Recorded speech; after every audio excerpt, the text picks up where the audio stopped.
నమస్కారం. ఈరోజు ప్రధానంగా మీ ముందుకు రావడానికి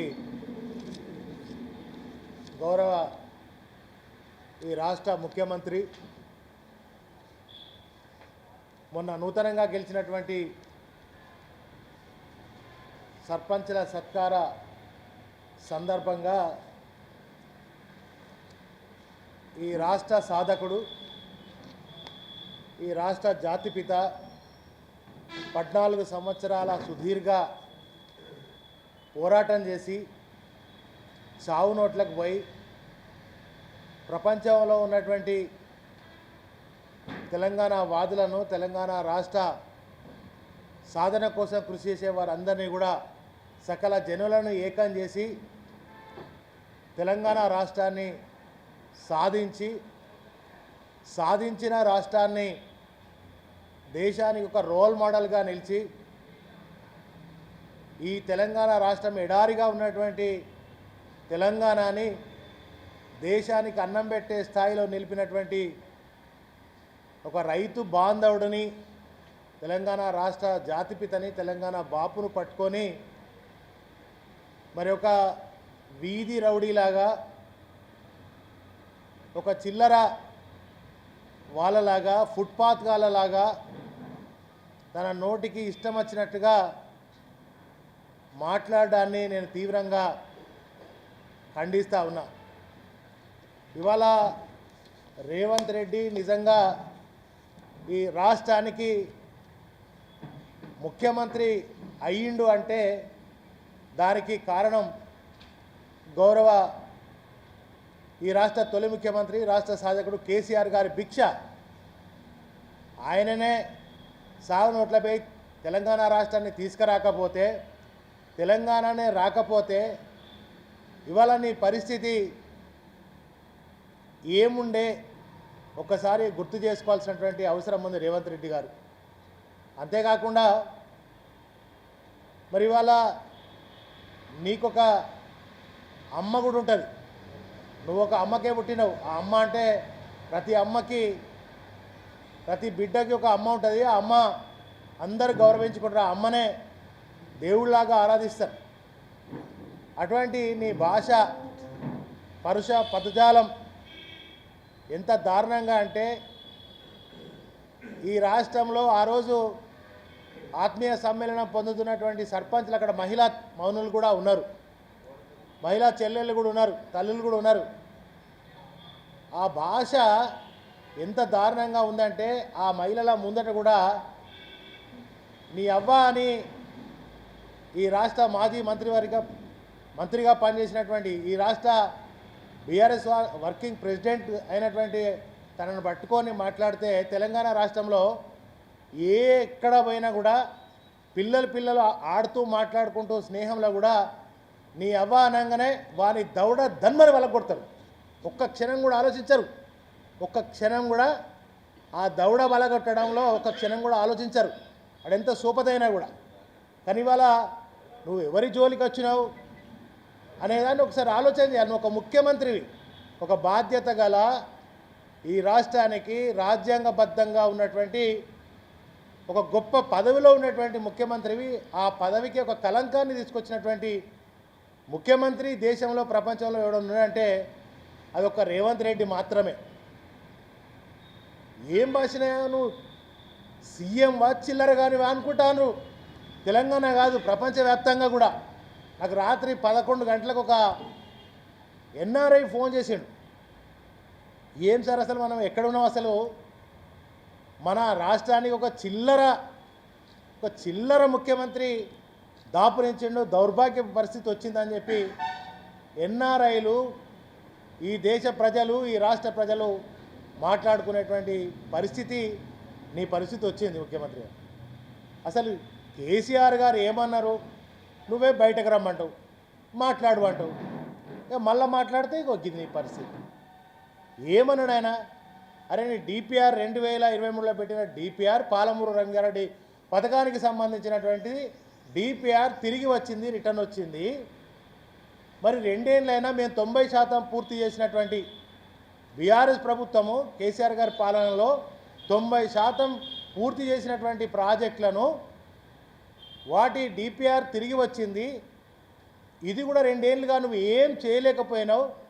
నీ ప్రాంతమే కదా, నువ్వు నల్లమల్ల బిడ్డ, నువ్వు పాలమూరు బిడ్డ అని చెప్పుకుంటున్నటువంటి నీ ప్రాంతంలో కాస్త 10% పెండింగ్లో ఉన్నటువంటి పనులను పూర్తి చేయలేదు.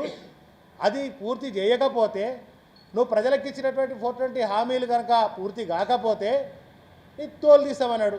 తప్పేమన్నాడు? నువ్వు వాస్తవంగా ప్రజలు నీకు 2 ఏళ్ళు అవకాశం ఇచ్చారు. కేసీఆర్ గారు బీఆర్ఎస్ పార్టీగా కూడా మేము హుందాగా నీకు గొప్ప అవకాశం ఇచ్చినాం. ఇస్తే దీనిలో మరి 2 ఏళ్ళుగా నువ్వు సాధించింది ఏంది, నువ్వు చేసింది ఏంది? నీ వెకిలి చేష్టలు, వెకిలి తిట్ల పురాణాలు, బూతులు తప్ప నువ్వు మాట్లాడితే నీ నోటికి మొక్కాలే. అది నోరా మోరే. అసలు పినాయిల్తో కడిగినా అది సాఫ్ అయ్యేటట్టు లేదు. అది పినాయిల్తో కడిగినా సాఫ్ అయ్యే పరిస్థితి ఆ రేవంత్ రెడ్డి నోరు అంత దారుణంగా ఉంది. కేసీఆర్ గారిని పట్టుకొని, ఒక మహానుభావుడిని, ఒక మహాత్ముని పట్టుకొని నీ ఇష్టం వచ్చినట్టుగా మాట్లాడితే చూస్తూ ఊరుకోరు, తెలంగాణ ప్రజలు ఊరుకోరు, బీఆర్ఎస్ పార్టీ కూడా ఊరుకోరు. నీ చేతగాక నీ అసమర్థ పాలనతో మరి ఇవన్నీ కూడా చేస్తూ ఇవాళ రాష్ట్రంలో ప్రజాస్వామ్యం నడుస్తలేదు, అప్రజాస్వామ్యం నడుస్తుంది. ఒక రాక్షసుడు ఈ యొక్క రాష్ట్రాన్ని పాలిస్తున్నట్టుగా ఉంది. ఈ చిల్లర చేష్టలతో తెలంగాణ ప్రజలు ఆగమైపోతూ ఉన్నారు నీ వెకిలి వేషాలతో. మరి ఇవాళ ఇప్పటికైనా నీ పద్ధతి, నీ తీరు మార్చుకోవాలని చెప్పి బలుప అహంకారమా ఒక జాతిపితను పట్టుకొని నీ ఇష్టం వచ్చినట్టుగా మాట్లాడు. నువ్వు ఒక ముఖ్యమంత్రివి కదా, నువ్వు ముఖ్యమంత్రి స్థాయిలో మాట్లాడాల్సిన భాష ఉంటుంది కదా, ఆ భాషను మాట్లాడాలి. ఆయన చెప్పింది ఏంటి? పాలమూరు రంగారెడ్డి పథకాలకు సంబంధించిన పని అది 2 ఏళ్ళు పెండింగ్ ఉంది, దాన్ని పని చేయమని, లేకపోతే తోలు తీస్తామని అన్నాడు. నేను పని ఎట్లా చేస్తా? అరే పెద్దలు కేసీఆర్ గారు మంచిగా గుర్తు చేసారు, తప్పకుండా ఈ పని చేద్దాం, మంచి సూచన చేసిండు, తప్పకుండా ఈ పనులన్నీ పూర్తి చేస్తామని నువ్వు చెప్పాలి ఆ సర్పంచ్ల ఆ సన్మానోత్సవంలో. అది పోయి ఉల్టా కేసీఆర్ని తిట్టి, కేటీఆర్ని తిట్టి, హరీష్ రావు గారిని ఆయన పొడుగు గురించి మాట్లాడితే నీ పొడుగు ఎంతనే? మేము కూడా మాట్లాడతాం, మాకు కూడా బాగా, మేము ఊళ్ళలోనే పెరిగినాం, మేము మొదలు పెడితే తట్టుకో బిడ్డ అన్నావు కదా. హుస్సేన్ సాగర్లో పోయి బండ కట్టుకొని పడే పరిస్థితి వస్తుంది నీ పరిస్థితి. నువ్వే పడిపోతావు. మేము గిట ఒక బీఆర్ఎస్ కార్యకర్త ఊరు నుంచి గిట మొదలు పెడితే నీ పరిస్థితి ఏడికి వస్తుంది అంటే ఆ హుస్సేన్ సాగర్లో బండ కొట్టి చచ్చిపోతావు. అది సావు మాట మాట్లాడతారా ఏమన్నా? నువ్వు ముఖ్యమంత్రివా, ఓ చిల్లర కానివా, ఓ రౌడీవా, వీధి రౌడీవా, ఫుట్పాత్ కానివా? అసలు ప్రజలకు డౌట్ వస్తుంది ఇది. నువ్వు ఏం మాట్లాడుతున్నావు అసలు? సావు మాట్లాడుతారు ఎవరన్నా? మా రామన్న ఎంత అందంగా ఉంటాడా, సూపర్ స్టార్ హీరోలాగా ఉంటాడు. బోడి లింగం, ఇంకో లింగం, ఎప్పుడైనా అద్దంలో ముఖం చూసుకున్నావా అంటాడు. నీ ముఖం చూసుకున్నావు ఎప్పుడన్నా నువ్వు అద్దంలో? రేవంత్ కొండముచ్చు ముఖం నీది. అందరూ అనుకుంటారు ఆ గడ్డానికి, దానికి, అవతారానికి చూస్తే కొండముచ్చులు ఎక్కువన్నది. ఒక హీరో, సూపర్ హీరో లాగా అందంగా ఉన్నటువంటి ఆ ముఖాన్ని నువ్వు అద్దంలో చూసుకున్నావా అని అనొచ్చానే? మాట్లాడచ్చానే? ఒక సీఎం నువ్వు. మాకు నిజంగా నువ్వు ప్రెస్టేషన్లో మాట్లాడినవచ్చు, మాకు కూడా ఊపిక నశించిపోతుంది అసలు. మాకున్న పెద్ద ఆయన మాకు ఎన్నడూ కూడా తప్పుడుగా మాట్లాడద్దు, దుర్భాషలు ఆడద్దు, మర్యాదగా ఉండాలి, మంచిగా ఉండాలి, సంస్కారంగా ఉండాలి, సంస్కారబద్ధంగా మాట్లాడాలని మాకు నేర్పిండు. కనుకనే ఇప్పటి వరకు చిల్లర మాటలు మాట్లాడకుండా, వెకిలి చేష్టలు చేయకుండా నీ ఎమ్మడ నువ్వు మాట్లాడిన దానికి 1,00,000 రెట్లు మేము మాట్లాడచ్చు. కానీ ఎందుకు మాట్లాడతలేవు? అర్థం చేసుకో. ఇప్పటికైనా నువ్వు ముఖ్యమంత్రివి, ఈ రాష్ట్రానికి ముఖ్యమంత్రి ఏ ఉండాలనో ఐఏఎస్లు కొంతమంది శిక్షణ ఇవ్వాలని ఐఏఎస్లను కోరుతున్నా నేను. ముఖ్యమంత్రికి ఎట్లాంటి భాష ఉండాలి, ఎలా మాట్లాడితే ముఖ్యమంత్రిలాగా మాట్లాడవచ్చు అని తెలుసుకోవాల్సినటువంటి అవసరం ఉన్నది. నాకొకటే, నేను చూస్తే నాకు ఒక ఇద్దరు యాదికొస్తాను రేవంత్ రెడ్డి గారిని చూస్తే. ద్వాపరంలోనేమో దుర్యోధనుడు, త్రేతాయుగంలోనేమో రావణాసురుడు. మహిళల జోలికి పోయింది. ద్వాపరంలో దుర్యోధనుడు, త్రేతాయుగంలో రావణాసురుడు, ఇద్దరు మహిళల జోలికి. మా అవ్వ పెద్దమ్మ మా అందరికీ అన్నం పెడితే తెలంగాణలో అన్నం పెడితే తెలంగాణలో ఆ ఇంటికాడ అందరం అన్నం తిన్నాం. ఏం రవి పోతే మమ్మల్ని మంచిగా అందరూ చూసుకుంటుంది. ఎవరైనా తినచ్చిరా బిడ్డ అని అడిగే ఒక పెద్దమ్మ, ఒక జాతిపిత ఆయన సతీమణిని పట్టుకొని నువ్వు ఇట్లా మాట్లాడినావు కదా, అహంకారం బల్పుతో మాట్లాడినావు కదా, విర్రవీగుతున్నావు కదా, ఆ మహిళా మూర్తులను మాట్లాడిన వాళ్ళ పరిస్థితి ఏమైందో ఇగో నీ పరిస్థితి 29లో 29 జరిగే కురుక్షేత్రంలో బిడ్డ నీ పార్టీ దహనం అయిపోతుంది. కాంగ్రెస్ నాయకులారా మీరు ఒకసారి మీ కాంగ్రెస్ పార్టీని, ఆయన కాంగ్రెస్ పార్టీ కాదు మొన్నటిదాకా, ఆయన ఎన్నెన్ని పార్టీలు తిరిగిండో మనందరం కూడా చూసినాం. సో ఆయన మీ పార్టీని, కాంగ్రెస్ పార్టీని ఖతం చేయడానికే వచ్చిండు. ఖచ్చితంగా కేసీఆర్ గారిని సీఎం చేసే బాధ్యత తీసుకున్నాడు ఆయన. కాంగ్రెస్ వాళ్ళకి ఇది అర్థమైతలేదు. ఎందుకంటే ఇట్లా పార్టీని ఖతం చేయాలంటే ఇట్లా మాట్లాడాలి. ఇక మరి ఆయన ఇట్లా మాట్లాడితేనే కాంగ్రెస్ పార్టీ ఖతం అయిపోతుంది. కనుక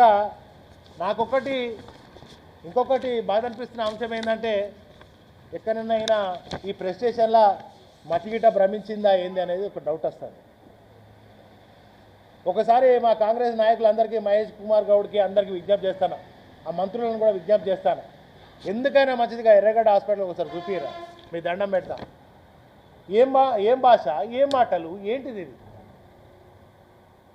తెలంగాణ ప్రజలు, తెలంగాణ ప్రాంతాన్ని, తెలంగాణ ఆత్మ గౌరవాన్ని దెబ్బతీసే విధంగా, తెలంగాణ ప్రజల మనోభావాలు దెబ్బతీసే విధంగా రేవంత్ రెడ్డి గారి మాటలు ఉన్నాయి. కనుక మరి కేసీఆర్ గారు ఎవరెస్ట్ శిఖరమంతా ఎత్తు దాని గురించి మాట్లాడతాను.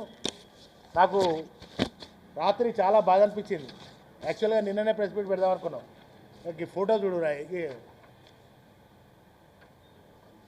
రేవంత్ రెడ్డి గారే, ఇది రేవంత్ రెడ్డి గారే. ఇగో ఇది ఆయన స్థాయి. ఇగో ఇది మన కరీంనగర్కి వచ్చినప్పుడు ఆ తుపాకీ చూసి తెలంగాణ వ్యతిరేకి, తెలంగాణ రాష్ట్రం రావడానికి ఆయన వ్యతిరేకి. ఇది మన కరీంనగర్కి వచ్చినప్పుడు ఆయన చేతిలో తుపాకీ ఉంది చూడుర్రి, ఆయన బద్ద తెలంగాణ వ్యతిరేకి ఆయన. ఇది మన కరీంనగర్కి వచ్చినప్పటి ఫోటో. ఇది రాత్రి బాగా వెతికి మరీ పట్టుకున్నా. ఇక ఇదేమో యనమల రామకృష్ణుడు, ఆయన ఎక్కడున్నాడు, ఆయన పాదాలు ఎక్కడున్నాయి, ఆయన ఏడ కూర్చున్నాడు, ఆయన ఏం చేస్తాడో చూడండి ఒకసారి. ఇక ఇదేమో ఓటుకు నోటు దొంగ. ఈయన చరిత్ర, ఈయన ఓటుకు నోటుకు పోయి ఆ జైలు బాత్రూంలు కడిగినోడు కూడా మా కేసీఆర్ గురించి మాట్లాడచ్చా? నైతిక హక్కు ఉందా ఆయనకు? అసలు మాట్లాడే హక్కు ఉందా? అరే నిన్ను ఎందుకు గెలిపించిరా బాబు? ఇప్పుడు ఇవాళ డిసెంబర్ మాసంలో ఉన్నాం. ఇప్పుడు వేయాల్సిన నీ రైతు భరోసా ఏది? ఇప్పుడు వేయాల్సిన నవంబర్లో వేయాల్సిన రైతు భరోసా గది వేయవయ్యా బాబు. నువ్వు అసెంబ్లీకి రా, తెల్ల చూసుకుందాం, అసెంబ్లీకి వస్తే మాట్లాడదాం అంటాను కదా. ఫస్ట్కి రైతు భరోసా వేయి, ఫస్ట్ ఇత్తాన తులం బంగారం ఇయ్యి, ఫస్ట్ ఈ 420 హామీలు నెరవేర్చు. గిందుకు కదా నేను ప్రజలు గెలిపించింది. 2000 పెన్షన్ కాదు 4000 పెన్షన్ ఇస్తానవా, అవు గిందుకు నేను ప్రజలు గెలిపించారు.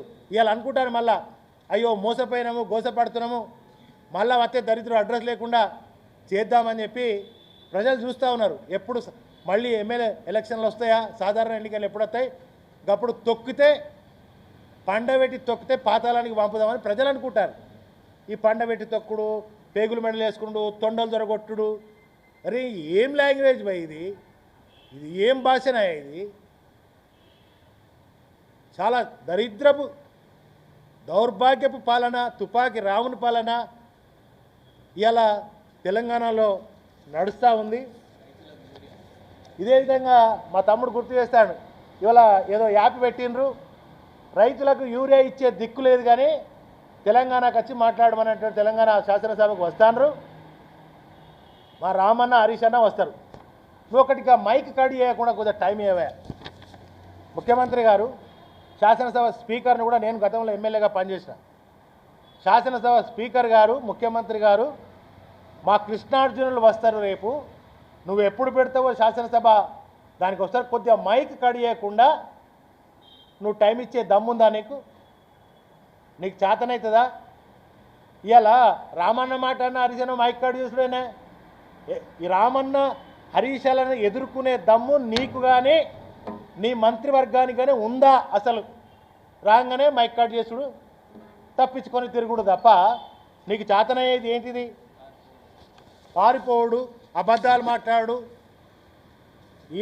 ఈయన లాగులు అసలు వాస్తవంగా ఈయన ఊకే తొండలు బిండలు అంటాడు కానీ ఈయన లాగులా ఉడుములు దొరకొట్టాలనే ఇక అప్పుడు తెలుస్తుంది కథ. నేను మొన్న సర్పంచ్ ఎన్నికలు అయినాయి. మొన్న సర్పంచ్ ఎన్నికలు అయితే ఇక ఆంధ్రాకు పోయి ఇప్పుడే మా తమ్ముడు చూపిస్తాడు. ఆంధ్రాకు పోయి యూరియా కొనుకొచ్చుకుంటారు. ఆంధ్రజ్యోతిలో వచ్చేది కనుక ఈ దౌర్భాగ్య పరిస్థితి వచ్చేసింది. నేను ఈ మధ్యలో సర్పంచ్ ఎన్నికలు అయినప్పుడు, వార్డు సభ్యుల ఎన్నికలు అయినప్పుడు అంతకుముందు మా కొంతమందిని అక్కడక్కడ చూస్తాను. వాళ్ళ భాష వేరే ఉండే. వాళ్ళ భాష కొద్దిగా ఆరపోర అనుడు, ఏందే బిందే అనుడు అనేది కొద్దిగా భాష ఉండే. ఆయన వార్డు మెంబర్ కాగానే, సర్పంచ్ కాగానే ఏమైపోయిందంటే ఏం తమ్మి బాగున్నావా, అక్క బాగున్నావా, చెల్ల బాగున్నావా అనే లాంగ్వేజ్ మార్చుకున్నాడు ఆయన. ఎందుకంటే నేను ప్రజాప్రతినిధి అయినా, ఒక వార్డు మెంబర్ని అయినా, నేను సర్పంచ్ని అయినా అని ఆయన లాంగ్వేజ్ మార్చుకున్నాడు. ఊరే నువ్వు ముఖ్యమంత్రి అయినవే బాబు ఈ రాష్ట్రానికి, ఒక లాంగ్వేజ్ మార్చుకొని శాతనైతే లేదా? సోయి లేదా నీకు? మా వార్డు మెంబర్లకు, మా సర్పంచ్లకు ఉన్న సోయి కూడా ఈ రాష్ట్ర ముఖ్యమంత్రికి లేదు. కనుక నీ భాష ఇవన్నీ కూడా మార్చుకోవాలి. ఈ రండ భాష, సన్యాసి భాష ఇవన్నీ మారవే బాబు. నువ్వు ఒక రాజకీయ నాయకుడిగా ఉన్నప్పుడు, ఏ పదవిలో లేనప్పుడు ఎట్లా పడితే అట్లా మాట్లాడినావు ఓకే, కానీ ఇప్పుడు నువ్వు ఇష్టం వచ్చినట్టు మాట్లాడితే నడవది. మీరు ఒకసారి ఆలోచన చేయండి. ఆ కుర్చీలో కూర్చున్నావు కదా, ఆ కుర్చీకి పెద్ద గౌరవం ఉంటుంది. దానిలో ఎవరెవరు కూర్చొని రాజశేఖర్ రెడ్డి, రేవంత్ రెడ్డి కూడా కొన్ని సందర్భాలలో కేసీఆర్ గారిని ఇట్లనే మాట్లాడారు ఉద్యమ కాలంలో. ఏడున్నారు ఇప్పుడు వాళ్ళు? కేసీఆర్ గారిని అన్న వాళ్ళు ఎక్కడున్నారు, వాళ్ళు ఏమైపోయారు అనేది ఒకసారి నువ్వు అర్థం చేసుకో. నీ పరిస్థితి కూడా 2029లో ఇదే పరిస్థితి. నువ్వు కేసీఆర్ గారిని ఎంతైతే అవమానిస్తున్నావో, నువ్వేం చేస్తున్నావో ఒక్కసారి నువ్వు ఆలోచించుకోవాలని చెప్పి తెలియజేస్తూ, ఇది మంచి భాష కాదు, నీ భాష రండా భాష. నిన్న గతంలోనే చాలామంది అన్నారు, అది నాకు ఇప్పుడు అనాలంటే కూడా సిగ్గు అనిపిస్తుంది.